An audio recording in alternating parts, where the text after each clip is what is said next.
Here are some of the most common causes of tension stress headaches that we see in the office. There are two major categories that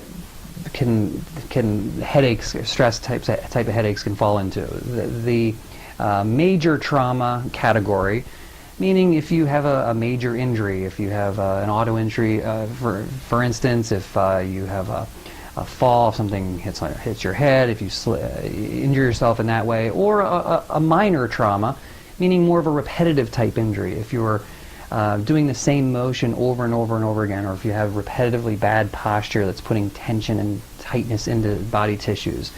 Both of those types of things can lead to a very common type of headache, the stress tension headache, which is characterized by tightness and imbalance and restriction, usually focused into the upper part of the neck, the base of the skull, where the skull sits on the top bone of the neck there. That's a very sensitive area. There's a lot of nerve tissue, a lot of nerve fibers, very sensitive in that region.